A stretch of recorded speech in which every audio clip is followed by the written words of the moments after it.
que les traje. Esto es una bibliografía fundamental para que ustedes conozcan.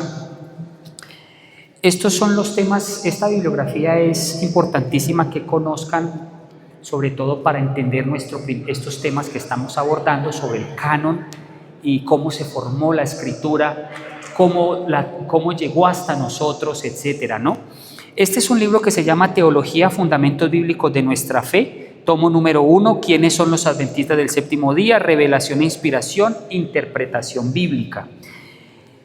Este libro muy bueno, se los recomiendo. La concordancia Strong, que ya la conocen, ¿cierto? Ya la vimos un poquito, la vamos a aprender a usar en estas clases. En la próxima clase, si nos queda hoy tiempito, vamos a ver algo de eso, pero si no, la idea es que yo les voy a dar, por ejemplo, Génesis 1:1, y cada palabra tiene un número.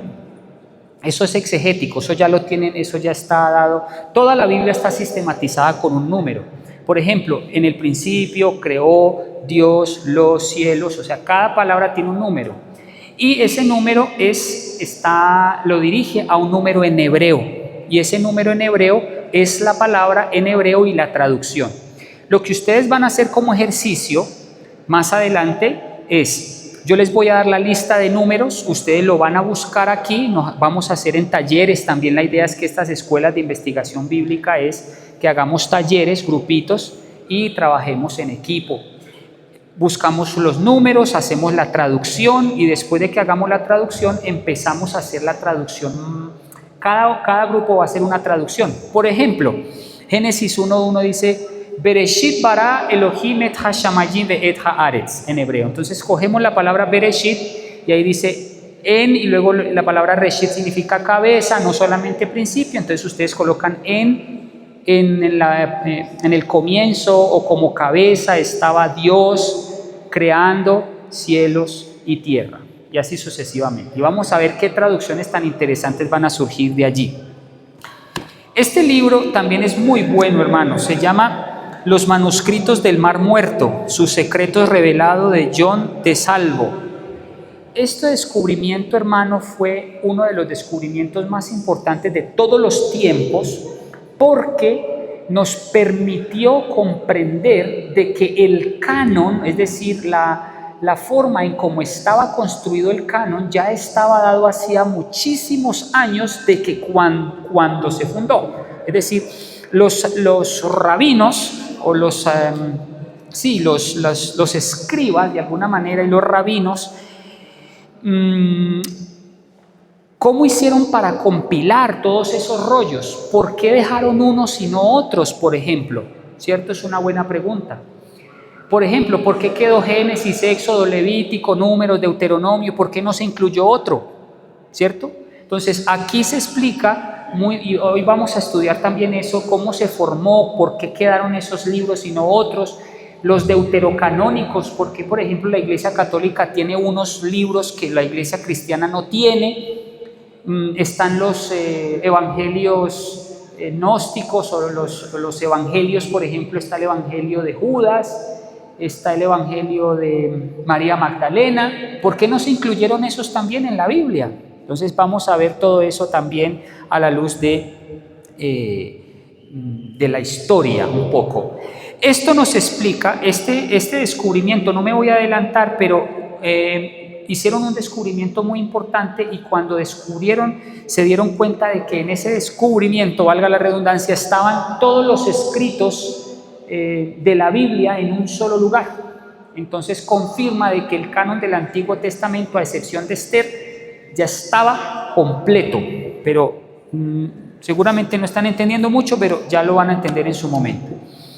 Esta clase de hoy y la del próximo sábado está basada en este libro, Entender las Sagradas Escrituras, un enfoque adventista. Y vamos a estudiar específicamente hoy el capítulo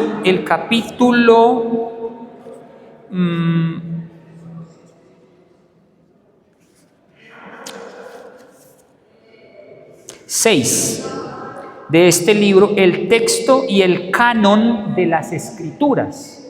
El texto y el canon de las Escrituras, del doctor Gerald Kleinbeil. Estas clases están basadas en este libro, en el capítulo 6. Les quería mostrar este libro tan hermoso. Miren esto, me lo regaló un rabino cuando estaba estudiando ciencias bíblicas.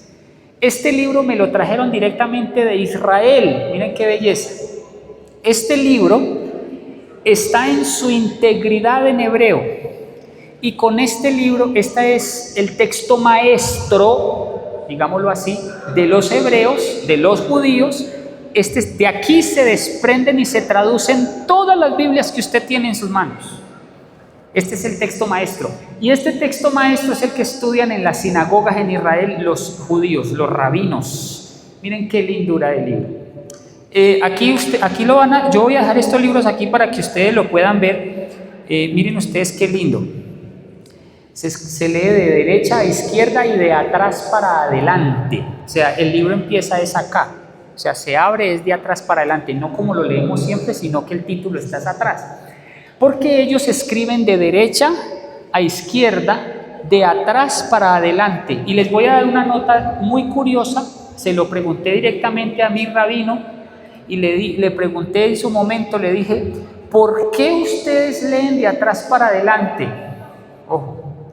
¿Y saben qué me dijo él? Lo que pasa es que para nosotros el tiempo verbal más importante es el pasado. Para nosotros el futuro, nosotros vemos el futuro es a través del pasado. Por ejemplo, las escrituras siempre nos remiten a la historia pasada, de cómo Dios condujo a su pueblo en el pasado. Solo mirando el pasado es como nosotros nos podemos conducir en el presente y en el futuro. Para nosotros en nuestra civilización el tiempo más importante es el presente. Para ellos es el pasado, ellos ven hacia atrás. Por eso es que a veces las mejores traducciones se deben traducir en pasado simple. Por eso es que dice, en el principio creó Dios los cielos y la tierra. Porque nos remite hacia atrás, hacia una remembranza. Ellos siempre están mirando hacia atrás, a la historia bíblica, a la historia del pasado, para poder saberse conducir en el presente. Por eso escriben de atrás, leen el libro de atrás hacia adelante y de izquierda a derecha. Este libro es una belleza. Aquí está marcado por mí, pues para hacerle la división de los libros, etcétera. Bueno, tengo también en mis manos otro texto maestro. Esto lo he acumulado a lo largo de mi vida. Y este texto maestro, de este texto también se han traducido muchas versiones que usted tiene en sus manos. La Nueva Versión Internacional, la Nestlé Aland, etcétera. Este manuscrito que usted ve aquí, es nada menos y nada más que el Kingdom Interlinear Translation of the Greek Scriptures. Está en inglés, en español, está transliterado, está el texto griego con que fue escrito el Nuevo Testamento, abajo está la traducción exacta y en la columna izquierda la traducción ya con sintaxis y todo. Es muy bueno. Y tengo el diaglotón enfático. Ustedes dicen, esos nombres tan raros. Bueno, esos nombres son teológicos, son como lo entienden los teólogos, los exégetas y los masoretas, etc. Este es el diaglotón. Este es el nuevo, permítanme les muestro. Este es el manuscrito vaticano, uno de los manuscritos más antiguos en griego que puedan existir, y a partir de aquí, de estos textos, es que se han traducido muchas versiones. Este es el Vatican Manuscript, es el Nuevo Testamento interlineal, palabra por palabra, de una transliteración al inglés, una versión enfática basada en el manuscrito vaticano número 1209 en la Biblioteca del Vaticano. Esto es una maravilla. O sea, de aquí salen muchas traducciones que usted tiene al español. Aquí les dejo esto. Estos libros no se consiguen tan fácil, solamente se pueden conseguir, yo creo que ya ahora en Amazon y etcétera, pero bueno, ahí se las dejo también para que le den una miradita. Traje esta traducción, esta Biblia también yo les he contado que yo he logrado contar 99 versiones de Biblias que tengo en mi casa. Les voy a ir trayendo para que ustedes vean. Recuerden que uno no se casa solo con una Biblia, ¿no? Porque la mejor traducción no existe. No hay una traducción perfecta de las Sagradas Escrituras. Les reitero que todas las Escrituras son de alguna manera una traducción o una interpretación del escritor, ¿no? Por eso la mejor manera de entender la Escritura es estudiándola desde el original. Esta versión que tengo en mis manos es traducción del lenguaje actual. Es una lección muy rica para entender, muy rica para leer, pero muchas veces se queda corta para entender profecía, por ejemplo. Les voy a poner un ejemplo. Génesis capítulo 1, versículo 2 en el original, voy a mostrarles un ejemplo. En Génesis 1:2 dice aquí la palabra de Dios. El pastor se va a acordar de estas clases cuando estaba en las clases de hebreo. Voy a leerles el versículo 1 y el versículo 2 en hebreo para que vean cómo suena de bonito, pastor. Escuche cómo suena de lindo. Bereshit bara Elohim et hashamayim ve'et haaretz.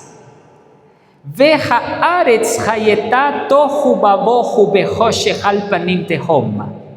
Beruach Elohim merajefet al panim hamayim. Vayomer Elohim yehi or, vaihi or. Suena bonito, ¿cierto? Estoy pronunciando el lenguaje antiguo, muy antiguo. Ahora, quiero que noten cuántas palabras tiene el versículo 2 en hebreo. Dice, Vehaaretz, hayetá, cuenten. Vehaaretz, hayetá, tohu, babohu, vehoshech, al panim tehom. 8. O sea, dice Behar, y la tierra estaba tohu babohu, desordenada, totalmente vacía. Berruach,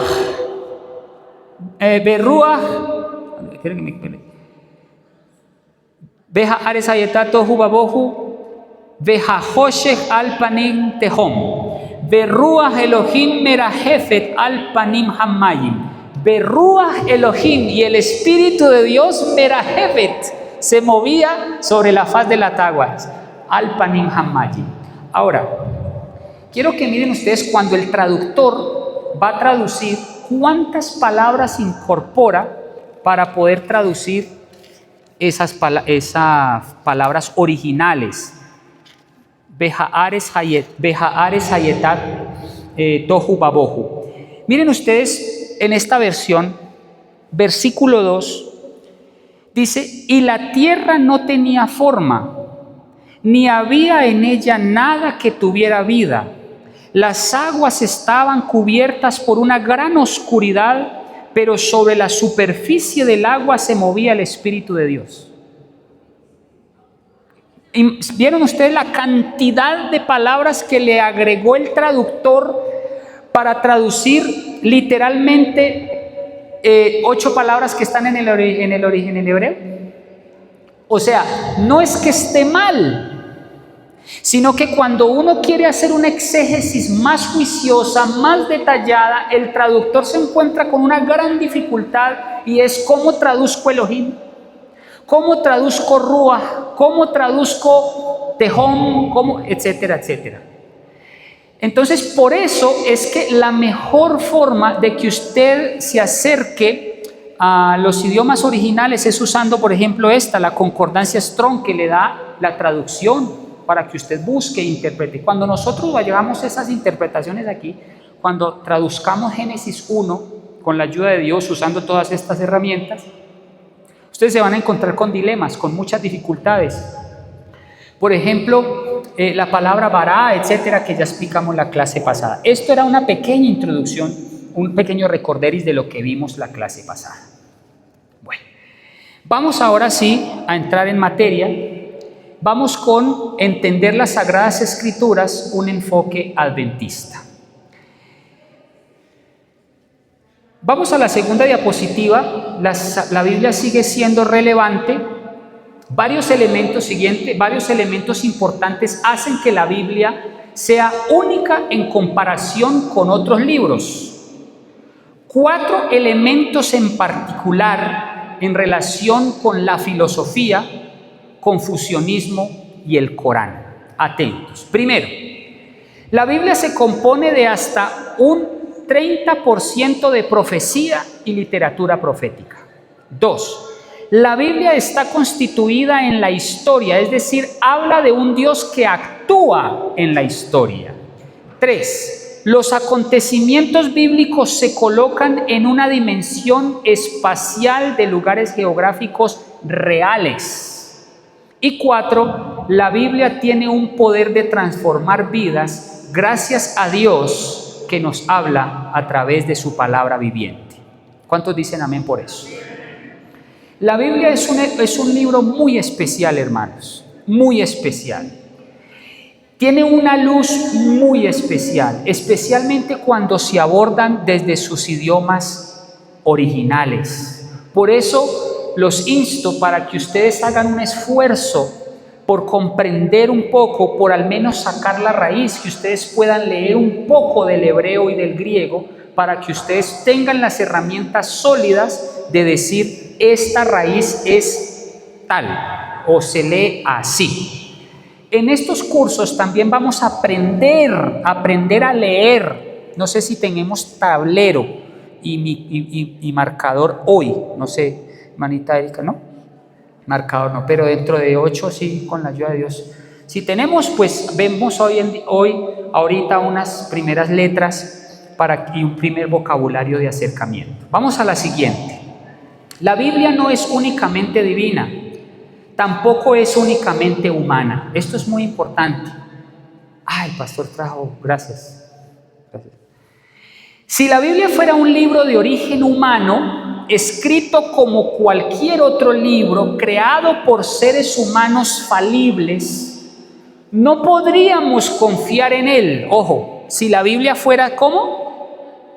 Un libro 100% humano. Si la Biblia fuera solamente escrita por hombres, pues uno se la trataría como cualquier otro libro. El hombre en general tiene la excusa que al ser un libro humano no es confiable. O sea, las personas dicen, no, pero yo ¿cómo voy a confiar en la Biblia si la Biblia fue escrita por hombres? ¿Cuántos han escuchado eso? Muchos. Pero yo les digo, si la Biblia hubiera sido escrita por los mismísimos ángeles, estoy seguro que también hubiéramos dicho, pero ¿cómo vamos a confiar en un libro tan divino si nosotros somos humanos? Fíjense ustedes qué curiosidad. El ser humano es incomprensible. Si Dios mismo hubiera bajado el libro y se lo hubiera dado al hombre, hubiera dicho, no, Señor, no podemos entender este libro porque lo creaste tú. Entonces, por eso es tan importante que la Biblia tenga el componente humano y divino. Si la Biblia fuera un libro puramente divino, el ser humano hubiera tenido la excusa de que es un libro tan perfecto que es imposible de cumplir porque fue escrita por seres perfectos. Vamos a la siguiente diapositiva. Ustedes pueden ver allí cómo eran los rollos en el antaño, cómo se formaban, cómo se leían. Hoy en día lo tenemos en forma de libro. También pueden ver ustedes los fragmentos que les hablé la clase pasada del tamaño de una uña que se han recuperado por la humedad, por el clima, etc. También se han recuperado por incendios que han ocurrido.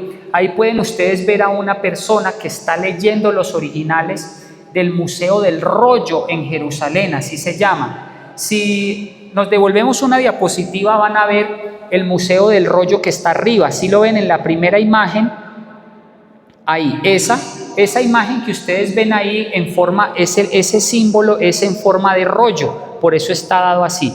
Y alrededor, que parece como un rodillo, alrededor están todos los libros, si no estoy mal, está todo el libro de Isaías. Entonces los investigadores van al Museo de Jerusalén y allí pueden los investigadores ver directamente los manuscritos originales. Vamos a la siguiente diapositiva y les voy a hacer una pregunta muy importante. ¿Ustedes creen que la Biblia, no, la siguiente, ojo, porque esto es muy importante lo que les voy a decir a continuación. ¿Ustedes creen que la Biblia como libro puede tener errores o es perfecta? Es decir, voy a hacer la pregunta nuevamente. La Biblia es inspirada por Dios, ¿cierto? Pero vimos la clase pasada de que los hombres de antaño no tenían fotocopiadora. Muchas gracias, pastor, me da pena con usted. Muchas gracias, muchas gracias. Entonces tenemos de que estos hombres se quedaban dormidos. Muchas veces, cuando traducían, escribían mal una palabra porque ellos trasnochaban copiando de una hoja a otra.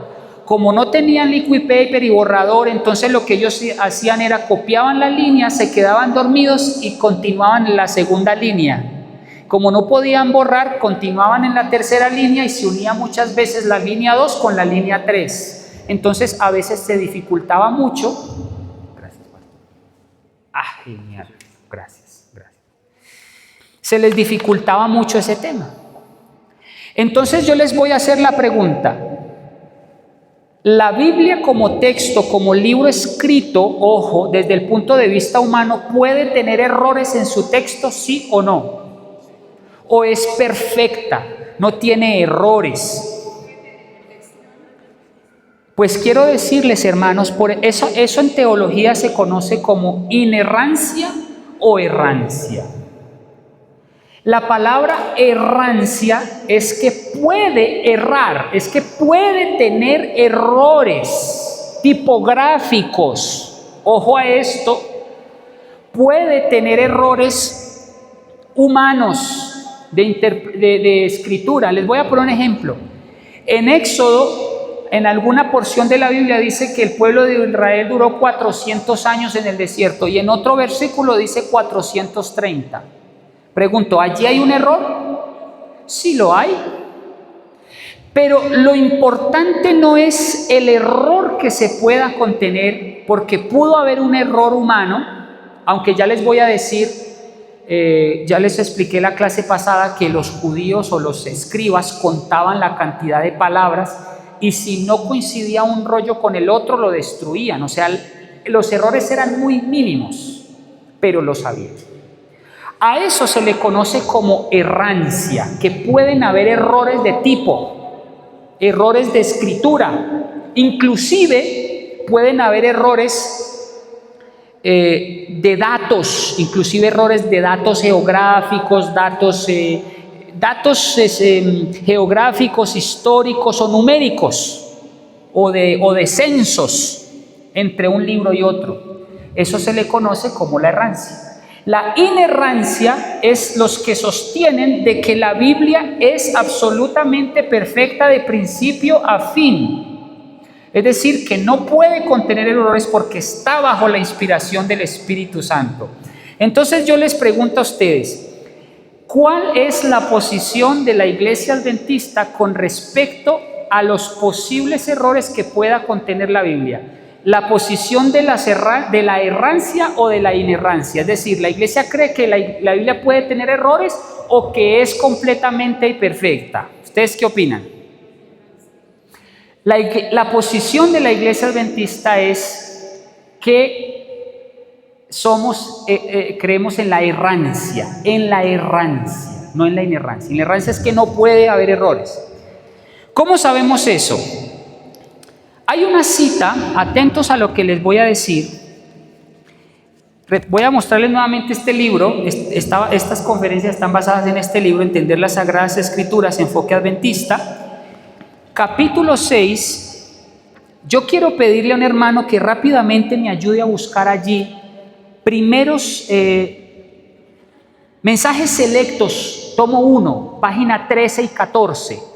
Y lo voy a leer aquí para que ustedes vean cuál es la posición oficial de la Iglesia, página 113, con respecto a ese tema, si puede o no errar la escritura, ojo, pero en cuanto no a la inspiración, ya les voy a explicar un poquito eso.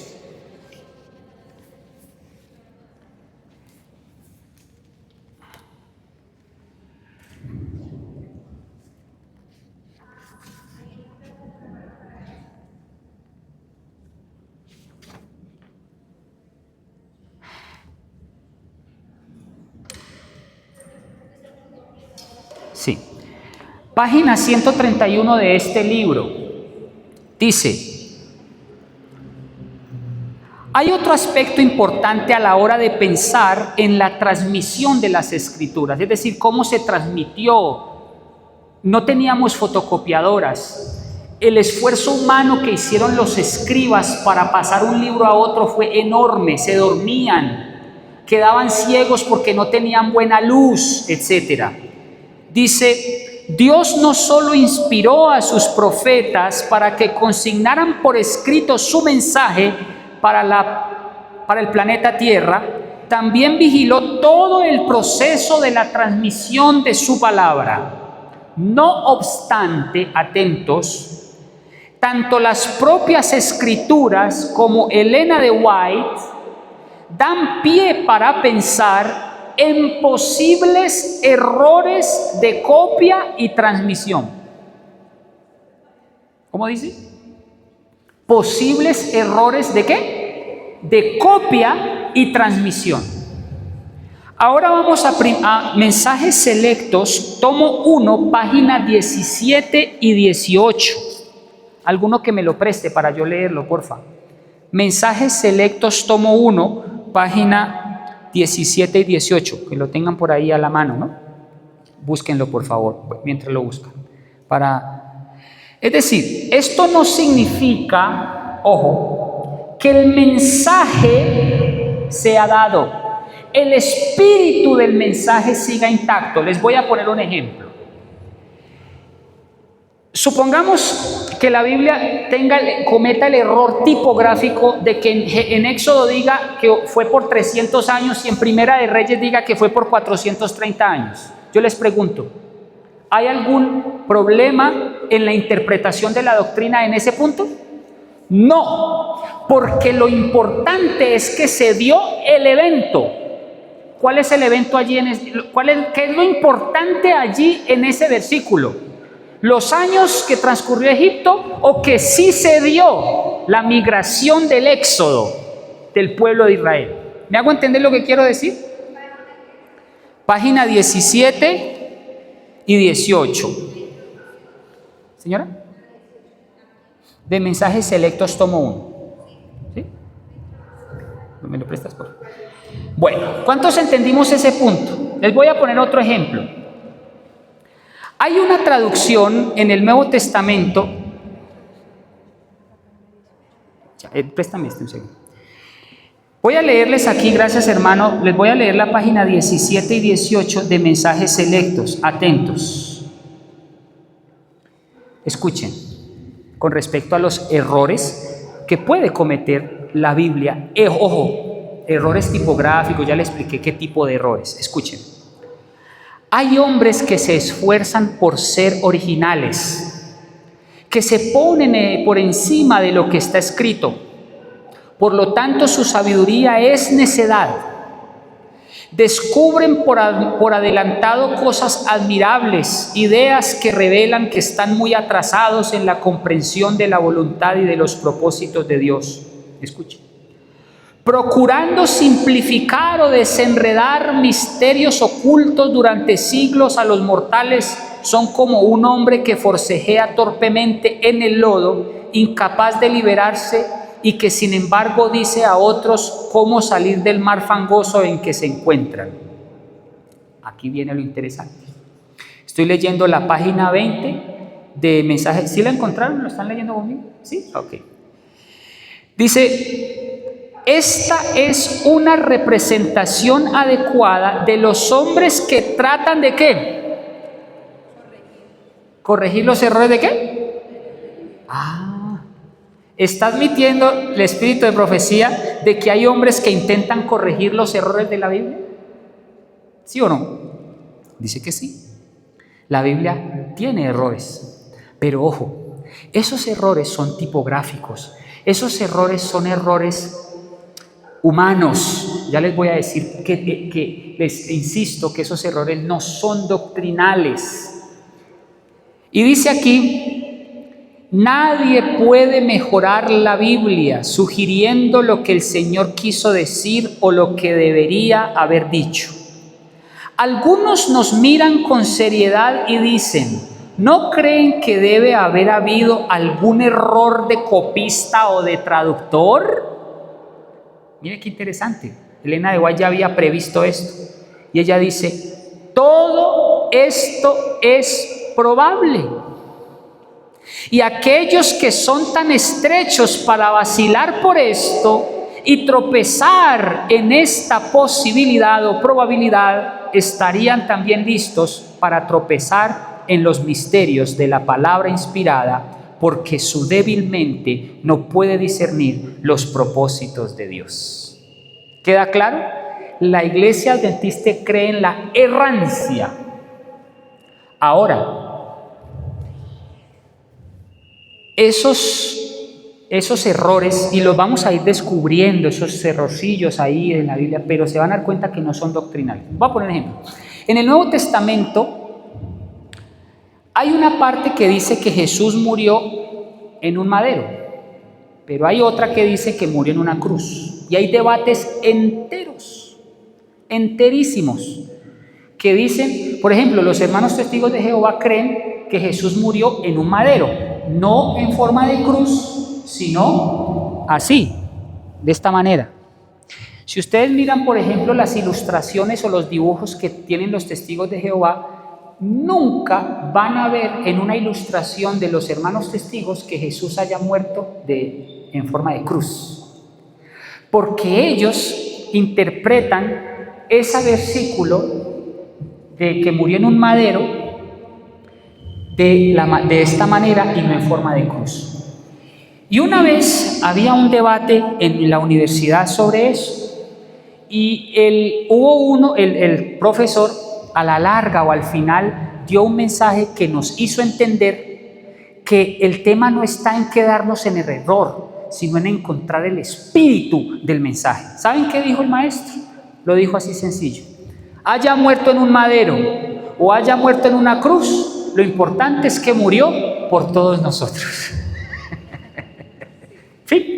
¿Entienden el punto ahora? Sí, pudo haber, o sea, puede que haya sido en un madero. Inclusive se puede interpretar, miren ustedes qué interesante, en la palabra griega se puede interpretar como árbol. Imagínense. Unos dicen que, o sea, hay unos estrictos que dicen que Jesús murió colgado de un árbol, como se colgó Judas. Otros dicen que murió en un madero y otros dicen que murió crucificado. Y hay debates acalorados, es que la raíz, es que el hebreo, es que el griego, es que la raíz que está en el tiempo tal, que en el sufijo, en el prefijo y tal. Unos debates, hermano, terminamos 3 horas debatiendo y no llegamos a ninguna conclusión. El maestro al final, cansado, dijo: hermanos, amigos, no importa, haya sido en un árbol, en un madero o en una cruz, lo importante es que murió. El evento, el espíritu del mensaje es el importante. ¿Amén? ¿Cuánto quedó claro ese punto para seguir avanzando? Seguimos, por favor. Al ser un libro escrito por hombres como nosotros, somos conscientes que esto pudo pasar. Atentos, se quedaban dormidos mientras transcribían. 2, se saltaban líneas al escribir ya que no existían renglones. 3, omitían palabras por descuido, omisión o inclusive preconceptos. Siguiente, tanto el griego como el hebreo no tienen signos de puntuación, por lo que escribían de manera corrida, y esto hacía que un texto se uniera con el otro. Es muy difícil. Miren, allá tienen un ejemplo de una pieza, de un manuscrito. Muchos rollos o manuscritos se deterioraron con el pasar de los años, lo que hace que solo se conserven porciones incompletas de la Biblia. Allí podemos ver el lapicero electrónico que usaban los masoretas en ese entonces. Bien, vamos a la siguiente para que ustedes vean los fragmentos originales. Siguiente, por favor. Ahí está. Miren ustedes las pequeñas piecitas de los masoretas con los desafíos que tenían que encontrarse. Por ejemplo, ¿cómo reconstruir un versículo a partir de estas piezas? Difícil. ¿Cómo reconstruir una porción de un evangelio con estas piezas tan escasas que tenemos? Entonces, gracias a los 5.700 fragmentos que se han encontrado, se ha podido reconstruir evangelios completos. Tenemos evangelios, rollos completos, afortunadamente, y lo que hacen estos grandes estudiosos es comparar todo eso y empezar a sacar y a descubrir y sacar un solo evangelio. Miremos la siguiente diapositiva. Y aquí pueden ver ustedes cómo era el trabajo de estos hombres. Ahora ustedes entienden por qué era que se quedaban dormidos. Muchas veces no tenían luz eléctrica, no tenían luz eléctrica como la tenemos nosotros ahora. Miren ustedes en la del Señor cómo tenía que escribir. Ellos se quedaban ciegos, literalmente ciegos. Sus ojitos perdían la vista. El oficio de escriba era muy difícil. A veces se quedaban dormidos, muchas veces no era porque quisieran, sino porque las dificultades con que se enfrentaban para escribir un rollo de un rollo a otro era muy desafiante. Siguiente. Todo esto hace que la Biblia pueda contener ¿qué? Errores, claro que sí, o imprecisiones literarias, pero ojo. Esto no significa que los principios, y lo subrayo, del mensaje esto no significa que los principios del mensaje hayan llegado hasta nosotros. Los principios del mensaje se conservan intactos, aunque hayan variaciones lingüísticas, de estilo o literarias. Ejemplo, aunque hayan ciertos giros entre el escriba y escriba, se conserva la misma trama. Ejemplo, árbol, serpiente, diálogo, Adán, Eva, igual, caída. Eso es lo que nosotros debemos aprender a interpretar cuando nos enfrentemos a un texto original, ¿de acuerdo? O a una traducción. El hilo o cadena de la redención se conserva. Esto es muy importante que por favor lo subrayen ustedes también. Que el hilo o la cadena áurea, como le llama el espíritu de profecía, de la redención se conserva a pesar de los errores o las imprecisiones o esas posibles contradicciones. Gloria a Dios por eso. Sea en un árbol, sea en un madero, sea en una cruz, lo importante es que Cristo sí murió por nosotros. Grave fuera donde en un evangelio, por ejemplo en esta versión dijera que Cristo no murió y en esta que sí. Eso sí sería gravísimo, ¿de acuerdo? Pero que digan que fue en un árbol, en una estaca o en un madero no tiene relevancia en el puro, estricto sentido de la palabra. Siguiente. ¿Cómo vamos hasta aquí? ¿Se han sentido bien? Gloria a Dios. Lástima, hermanos, el tiempo es el peor enemigo de un buen tema. Todo esto hace que la Biblia pueda contener errores o imprecisiones literarias. Esto no significa, continúo con esto, que el mensaje haya llegado de generación en generación por más de 5.000 años. Antes yo les volteo a ustedes el tema. ¿No les parece a ustedes increíble que nos llegue hasta nosotros nuestra herencia y que llegue hasta nosotros nuestra huella genética de Adán? O sea, a mí me parece antes es increíble que no se haya perdido en un desierto.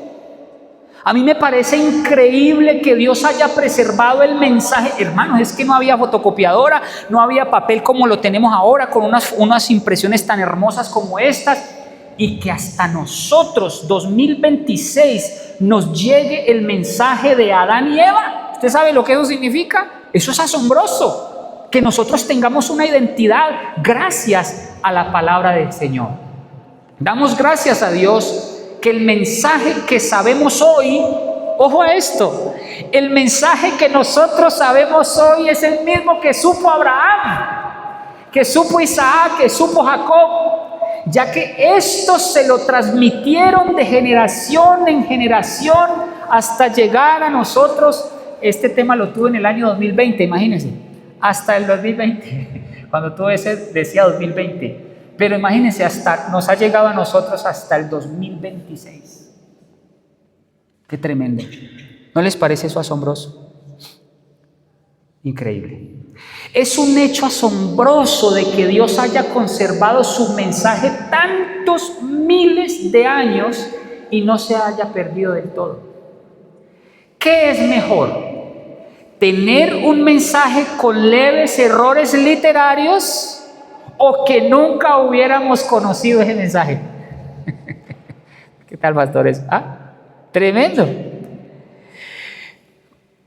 Entonces, esto es una maravilla. Vamos a la siguiente. Los escribas o escribanos, 0 fotocopiadoras. Los errores son mínimos en comparación con los siglos que han pasado. Se ha preservado el mensaje de manera fiel, dado el temor de Dios que tenían estos hombres. Eran temerosos de Dios.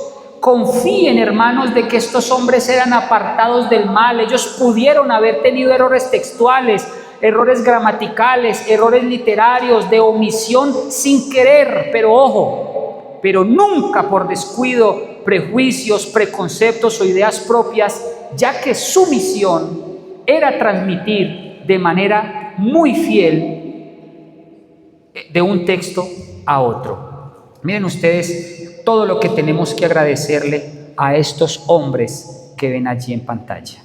Seguimos. Al cotejar todos los rollos disponibles, ojo a esto, que es una forma de confiar en la escritura, fragmentos, se han detectado muy pocos errores que no afectan en nada la doctrina de la Biblia.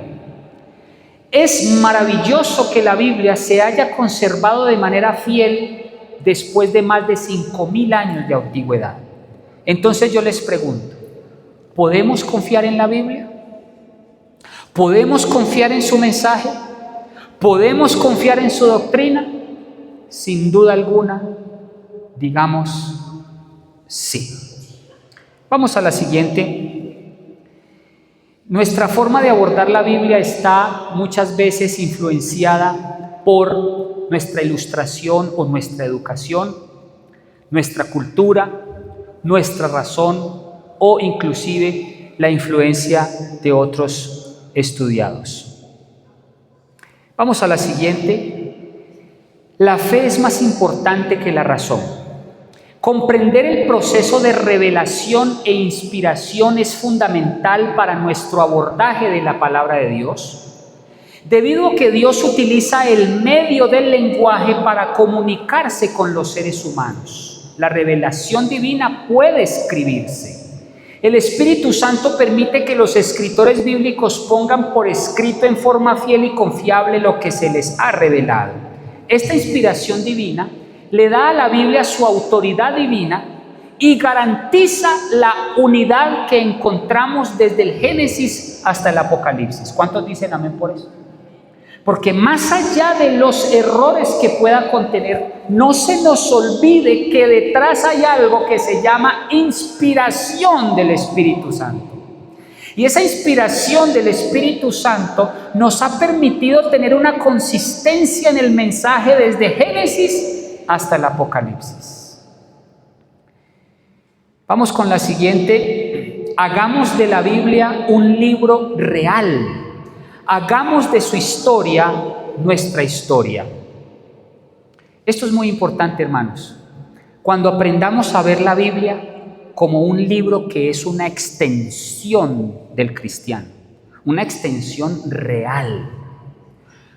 Por ejemplo, mi esposa lo puede decir, desde que me conoció, yo siempre he retrotraído a los personajes bíblicos nunca como una historieta, sino como si fueran mis abuelos o bisabuelos.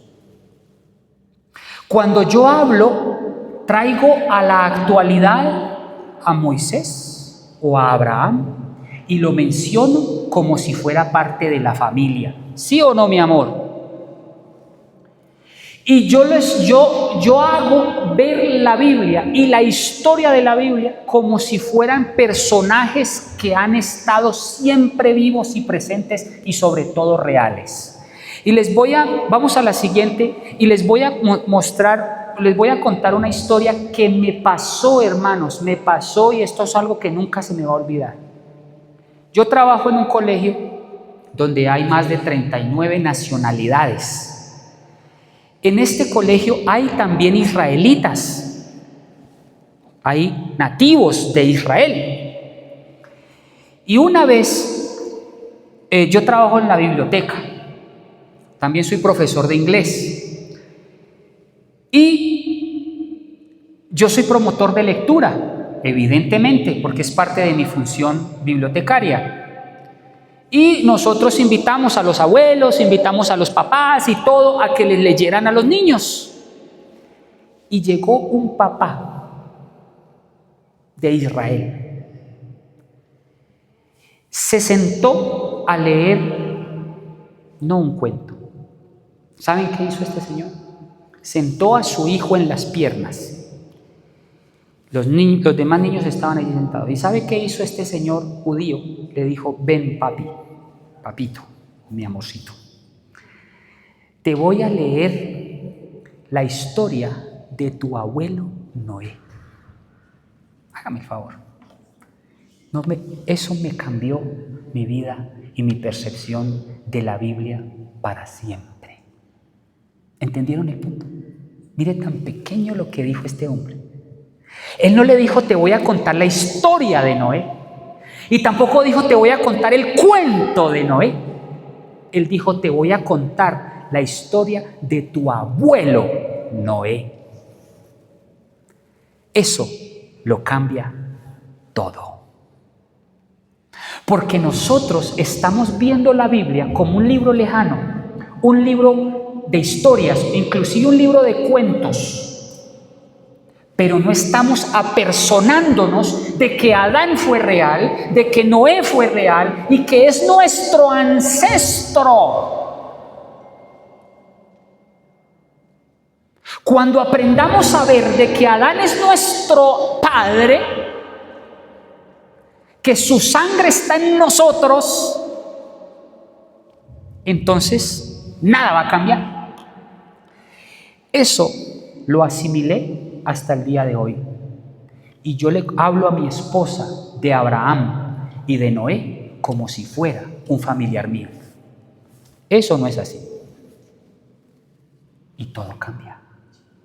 Y espero contarle a mi hija la historia de su bisabuelo Noé cuando me toque el turno de leerle la historia del arca de Noé, su abuelo. Dirá mi esposa que no le vayan a hacer bullying cuando llegue al colegio y diga: es que mi abuelo Noé tenía un arca. No importa. Está viviendo la palabra de Dios. ¿No es así, pastor? La palabra de Dios tiene poder. Que ella se apropie de su abuelo Noé. Que se apropie de su mamá Eva. ¿Quedó claro este punto, hermanos? Gloria a Dios. Siguiente. El primer paso para una buena interpretación es, ¿qué? El primer paso para una buena interpretación y aplicación bíblica es leer la Biblia de manera literal y narrativa. Y miren la siguiente diapositiva. Siguiente. El primer paso es ese: léanlo como está allí. Léanlo de todas esas formas que ustedes vean allí. Por ejemplo, yo me siento así como usted. Estos libros son mis libritos y yo me siento y estudio en concordancia por un lado, la Biblia por el otro, el hebreo por aquí, el griego por allá. Hermanos, no podemos perder este hábito de la sola escritura y la totam escritura. Un principio maravilloso que nos dejó nuestro padre Lutero. Nosotros solo nos estamos quedando con el repaso de la lección. Estamos ignorando esta joya, o mejor los manuscritos del Mar Muerto. ¡Qué maravilla de libro, hermano! O mejor aún, qué mejor que usted pueda leer este libro. Lo puede leer.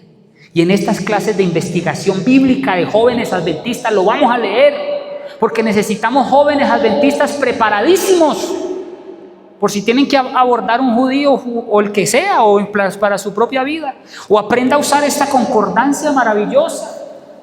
Y aquí la vamos a aprender a usar. Y voy a traer los diccionarios bíblicos y voy a traer los comentarios bíblicos adventistas, y vamos a hacer reuniones y grupitos y vamos a buscar aquí y allá y vamos a sacar una buena traducción de Génesis 1. Ese va a ser nuestro proyecto de grado, pastor. Está invitado. Parezco colportor, no con todos estos libros, pero gloria a Dios. Bueno, muy bien. A ver, ¿cuántas me quedan? Ya voy a acabar. Quiero mostrarles los géneros bíblicos, los géneros. Miren, a veces uno dice, ay, pero la Biblia me parece aburrida. Hermanos, usted puede abordar la Biblia de todas estas formas. Usted puede abordarlo desde el género legislativo, si le gusta el derecho. Claro, la Biblia tiene leyes maravillosas. Usted puede abordarlo desde el género sapiencial, si le gustan los salmos, los proverbios. Si le gusta la lírica y la poética, lo puede abordar desde Cantares. Si le gusta el género profético, abórdelo desde Daniel y Apocalipsis. Si le gusta lo epistolar y las cartas, léalo desde Pablo, léalo desde estas cartas maravillosas a los tesalonicenses de Pedro, etc. Si lo quiere abordar desde lo histórico, abórdelo desde lo histórico, arqueológico. Desde lo arqueológico se puede abordar. En estas clases de investigación y ciencia vamos a abordar fósiles. Vamos a abordar Arca de Noé desde la ciencia y les vamos a traer ciencia también, porque la fe y la ciencia deben estar siempre conciliadas y hermanadas. Nosotros somos un pueblo que estudia, somos un pueblo inteligente y Dios nos dotó con autores maravillosos. Seguimos, miren esto. ¿Te sigue pareciendo aburrida la Biblia? Entonces abórdala desde la arqueología. Desde la paleontología, qué maravilla, desde la ciencia creacionista. Por ejemplo, ¿cómo usted le explica a un científico que el carbono 14 es una farsa? ¿Cómo le explica a usted cómo le puede explicar a usted a un científico que el ser humano no tiene 20.000 millones de años, sino 6.000? ¿Cómo lo puede abordar desde esa manera? Ya la ciencia nos está indicando de que el hombre no tiene más de 6.000 años, de que la Biblia se ha cumplido, de que la Biblia no es un mero libro de cuentos. Miren ustedes, se han descubierto arqueológicamente hallazgos maravillosos. Les recomiendo la Biblia arqueológica de la Nueva Versión Internacional. Qué libro tan maravilloso. Seguimos. Y el que más me gusta, abordar la Biblia desde sus idiomas. Desde el hibrit. Ay, hermanos, yo creo que necesito otra vida para dedicarme solo al hebreo y al griego, hermano. De verdad, me encanta. Y el día de hoy, si me lo permiten, y para terminar, para terminar, quiero mostrarles los pasos para un buen análisis y una buena interpretación bíblica. Eso lo encuentran aquí. Siguiente, por favor. No se les olvide esto. La siguiente. Pasos para un buen análisis. Les recomiendo este libro, hermanos. Cómprenlo en la Iglesia Adventista, en la IADPA. Buenísimo. No es, hombre, 60,000 pesos no es nada. Yo creo que para la luz esos hombres merecen millones de bultos de oro, hermanos, del estudio tan esmerado que hacen para que usted tenga comida de buena calidad. Miren, pasos para un buen análisis y una buena interpretación. Primero, ore. Segundo, lea el texto. Tercero, use el mejor original. Cuando me refiero al mejor original, use el mejor texto maestro, use el texto vaticano, el diaglotón enfático, o por ejemplo el Textus Receptus, una maravilla, o por ejemplo use el texto maestro del hebreo que usan en las escuelas de Jerusalén. Una maravilla. Use los textos originales, no traducciones. Si va a usar traducciones, traduzca usted mismo el texto. Y les voy a enseñar cómo hacerlo. Yo les voy a pasar la lista de los códigos Strong. Usted las busca, anota todas las definiciones de cada palabra y luego arma el versículo. Lo puede hacer. Y compare con la Nueva Versión Internacional, con la Reina Valera. No se case con una sola versión, como lo expliqué en la clase pasada. Tenga versiones varias. Bien, investigue el contexto, analice el texto, haga un análisis teológico, aplique el texto, utilice recursos adicionales y dedique tiempo. Gloria a Dios. ¿Cuánto damos gracias a Dios por estos consejos en esta tarde? Voy a terminar No puedo terminar sin dejarles las primeras letricas del hebreo para que las estudien en casa. El hebreo se escribe de derecha a izquierda, ¿sí o no? Aquí el pastor se va a acordar ahí en las clases de hebreo cuando estaba en su facultad. Esto es electrizante, ¿cierto, pastor? Es rico, es sabroso. Bien, vamos con la primera. Voy a enseñarles la primera. No sé si me alcanzan aquí a ver todos.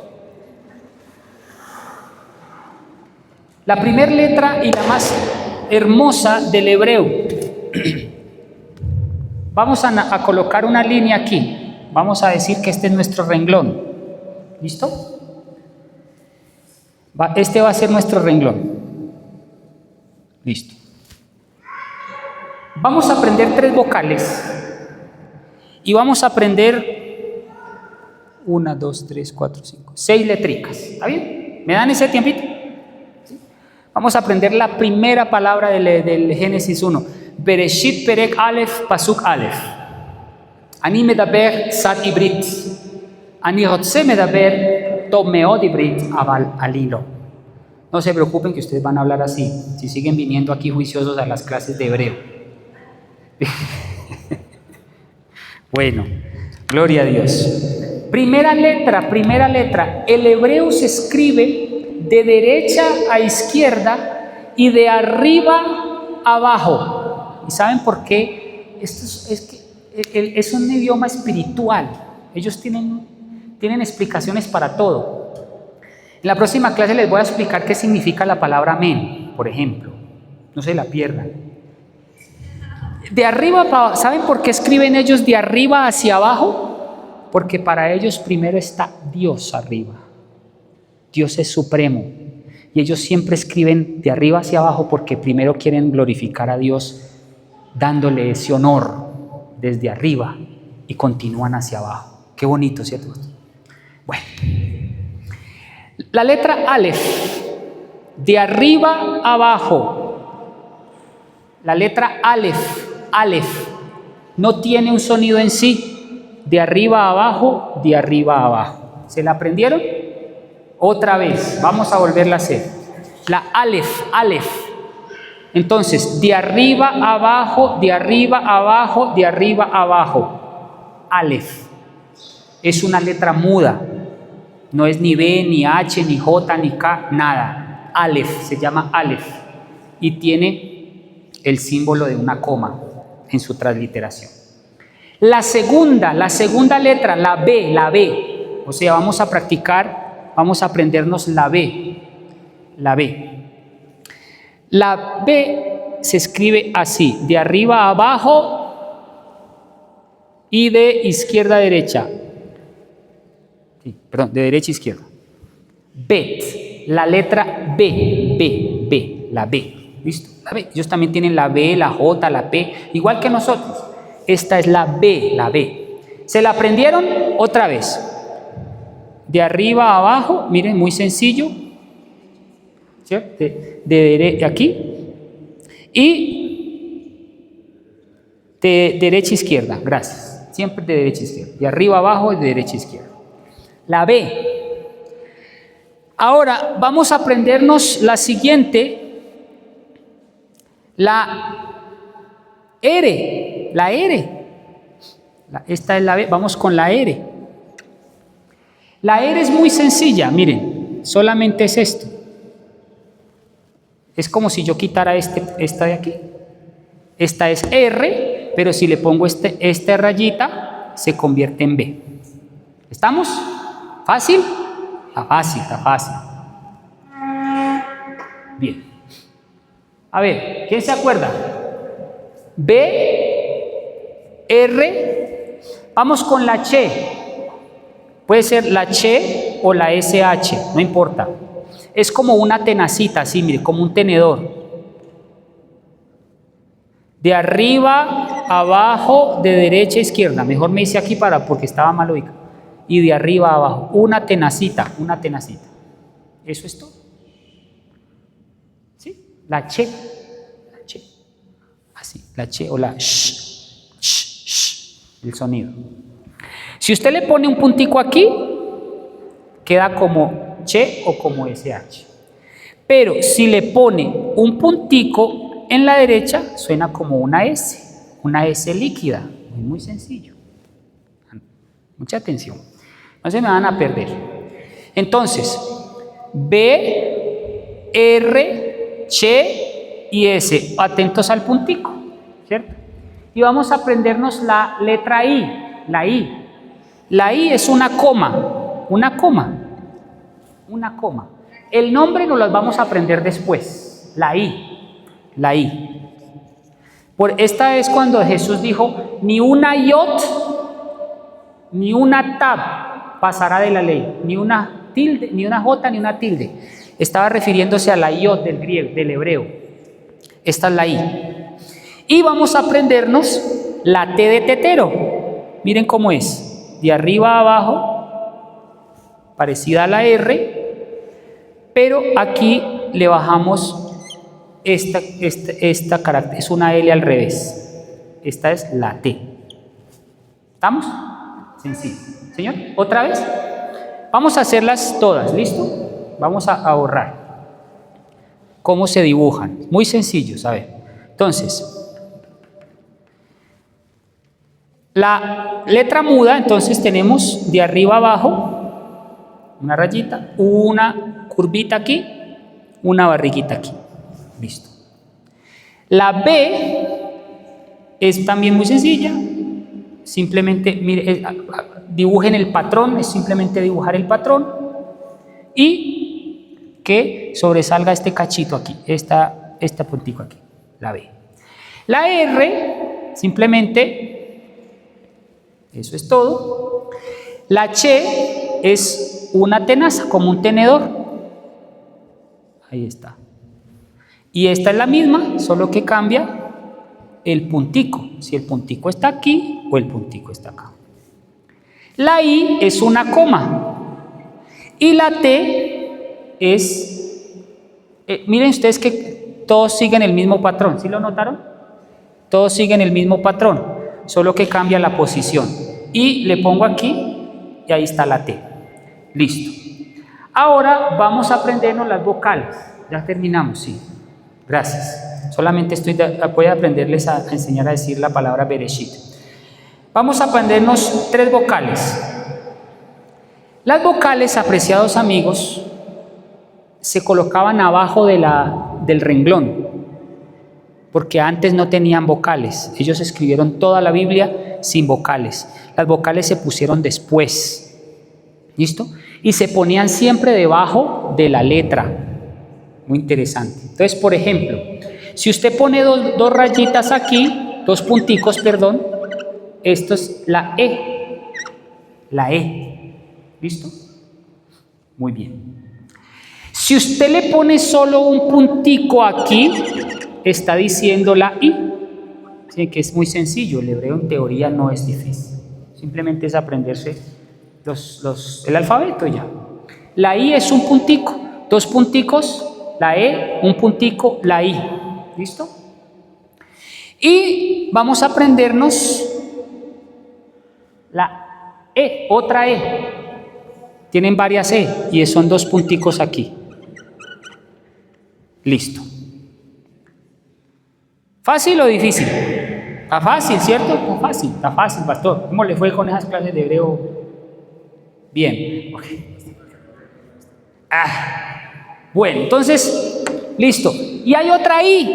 O sea, hoy aprendemos 2 Es y 2 Is. Ya dijimos que la I era solo un puntico. Y hay otra I que es o un puntico y una comita. Pero ojo, se agrega dentro de la consonante. Vamos a practicar, ¿sí? Por ejemplo, ¿qué dice aquí? ¿Qué dice ahí? Bi. Bi, muy bien. ¿Qué dice aquí? Re. Acuérdense que está la re. Muy bien. ¿Qué dice aquí? Muy bien. ¿Qué dice? Aquí. B. Muy bien, B. ¿Qué dice aquí? Re. ¿Y qué dice aquí? ¿Y qué dice aquí? Revete. Muy bien. Así. Ve que sí pueden leer hebreo. Revete. Ya están leyendo hebreo. Tremendo, pastor. Y en menos de 5 minutos, ¿sí ven? Vamos con otra. ¿No tienen por ahí un papelito? ¿Un papelito? Gracias. Ya voy a acabar, lo prometo. Gracias. Bien. ¿Cómo les ha parecido hasta aquí, hermanos? Re bien. Re bien. Bueno. Vamos a aprender la primera palabra del Génesis 1.1. Génesis 1.1. A ver, ¿quién me dice qué dice aquí? Voy a ponerlo aquí para yo ver.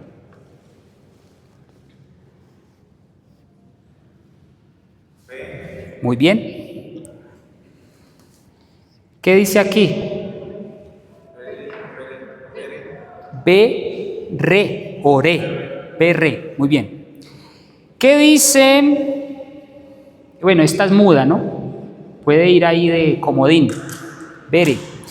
¿Qué dice aquí?